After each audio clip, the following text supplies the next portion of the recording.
When we left off, Nico and Thrax had been captured, and the Archon had come. But is he there to save them? Chapter 21. Thrax explains the mystery. I heard the Archon's labored breathing as he stomped into the room. "Remove their blindfolds immediately and untie their hands. These boys are personal friends of mine." The ties and blindfold were taken off at once, and I saw that we were in a large, comfortable room. It was decorated in an exotic style with colored glass lamps, caged birds, and an indoor fountain. The captain was sitting behind a large table. He had a narrow face with prominent cheekbones and long black hair swept back from his forehead. His eyes were very dark, the color of mature olives. I turned to see who else was in the room, but the hooded thieves had slipped out, leaving Thrax and me with only the Archon and the captain. Mycon's Hadria stood on the table in front of them. "I see your thugs have not smashed it yet," said Thrax. "We are not in the habit of destroying works of art if we can help it," replied the captain, "but sometimes we have no choice." "Thrax," said the Archon, "would you like to tell me why I am here?" "We have unmasked a gang of smugglers and thieves, your honor," said Thrax. The Archon's extraordinary eyebrows quivered like rain clouds about to release a heavy downpour. "Have you indeed? Tell me everything you know." He settled on a pillowed couch, and Thrax started his explanation of the case. "As you might have heard, your honor, just a few days ago, the Lotrophorus that Master Cyclops brought Mistress Pandora for their wedding was smashed. A young slave was blamed for the accident, and Master Xenon now wants to sell her. His daughter, Mistress Votini, hired me to find the real culprit, a thief wearing a Cyclops mask. 4 days later, there was a similar theft, this time an Inoke from the Temple of Aphrodite. It, too, was smashed on the scene of the crime, leading me to think that the thefts were connected. I inspected the remains of both the wedding vase and the pouring jug, and in both I found a detail that had not been drawn by the original vase painter. It was the face of a Cyclops, a mark that was for only someone who knew it existed.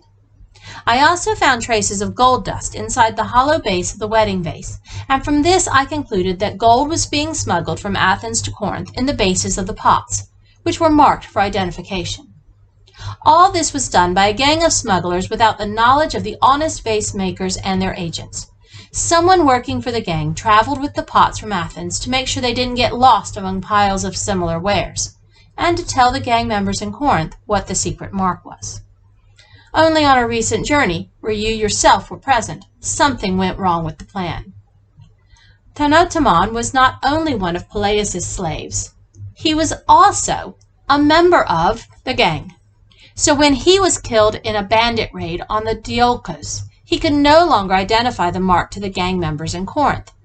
By the time they got word of the sign from Athens, the marked pots had been delivered to the people who'd ordered them, and the gang had to try and steal them back, or at least the gold hidden inside them.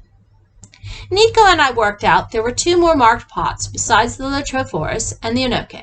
We thought we could use one of them to lead us to the thief. But when the 3rd one slipped through our fingers, and with the 4th already out of the city, we had to use a fake. The Archon looked at him with wide, soulful eyes. "A fantastic story, my boy, and one that should be written for young people to read.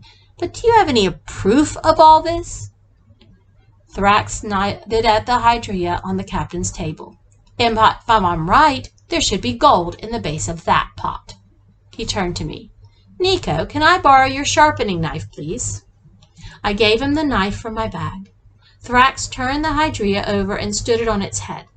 Slowly he ran the tip of my knife along the groove between the thick base and the belly of the jug. Then he thrust the knife into it and wiggled it. The base and the belly of the Hydria parted with a loud pop, and something tumbled out onto the table. But it wasn't the gold we were expecting. It was just a rolled-up piece of cheap papyrus. Chapter 22. The Gang Revealed. The Archon picked it up and slowly unrolled it, his eyebrows rising higher up his brow as he realized what the contents were. "Why, this is better than gold, Captain. We have been donated a treasure map." The captain threw the Archon a worried look. "Your honor." "Oh, hush, Captain," said the Archon. "These young men have discovered our secret. I shall not go on pretending they have been imagining things. I know them to be just and intelligent. We could do with brains like theirs in our organization. I think they should know who we really are." The captain looked from Thrax to me. "If you listen to this, you will be bound to keep it a secret forever, on pain of death." "Sit, sit," said the Archon, flapping his chubby hands till Thrax and I returned to our seats. He bowed at Thrax. "I have to congratulate you, young man. You have solved a mystery I thought no one would. You have a brilliant and inquiring mind. That is why I am going to reveal a deep secret about myself. I am a respected Archon. I am also a member of a secret society. A gang, if you like. Just like the captain here, who is a high-ranking official in the Corinthian Navy. But we do not break the law. At least we didn't until this unfortunate episode with the missing pots forced us to carry out a few break-ins. And the gods willing, we will never have to again. But what is this gang, I hear you ask? Why does it smuggle gold from one city-state to another?" The captain took over from the Archon. "Have you ever heard of the Aranoi?" "It's a financial institution," said Thrax. "It lends money to people who need to pay off their debts." "It also lends money to slaves who want to buy their freedom," explained the captain. "But if they don't repay the loan on time, the Aranoi sells them back into slavery to recoup its money. And that's where we come in. Our secret society lends money to freed slaves in danger of being sold back. We're often their last hope. We do not charge our clients interest. Instead, we rely on rich gifts donated by wealthy citizens sympathetic to the cause. Many of them, like the Archon and myself, are freed slaves themselves who have made good. Others are just kind people who detest slavery." He held up the map. "When we find this treasure, it will help free many others." "But why go to the trouble of smuggling gold from one city-state to another?" asked Thrax. "It's not a crime to help others less fortunate than yourself." "We live in a world built on slavery," said the captain. "If all slaves were free, our civilization would collapse. Or so the rich believe. It's the reason why our donors insist on keeping their charitable work secret. They can't be seen to oppose slavery, or they would make powerful enemies." "Our society has no name," said the Archon. "It makes it easier to keep its existence a secret. You are both exceptional young men, and we hope that one day, when you are needed, you will join us. Do we hope in vain?" Thrax was silent for a brief moment. "You do not, sir." "You do not," I echoed.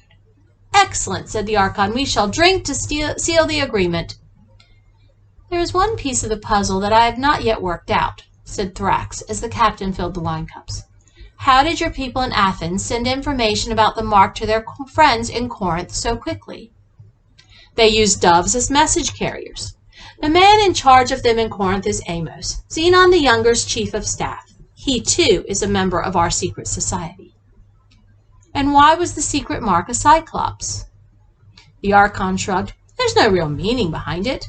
Our men in Athens use a different mark every time they send the gold to Corinth. It makes it more difficult to spot should anyone infiltrate our organization. This time, it was a Cyclops." "So it was just a coincidence that the chief thief chose to wear a Cyclops mask?" In answer, the Archon called out, "Beck!" The bead curtain parted, and the now familiar hooded figure of the thief strode into the room.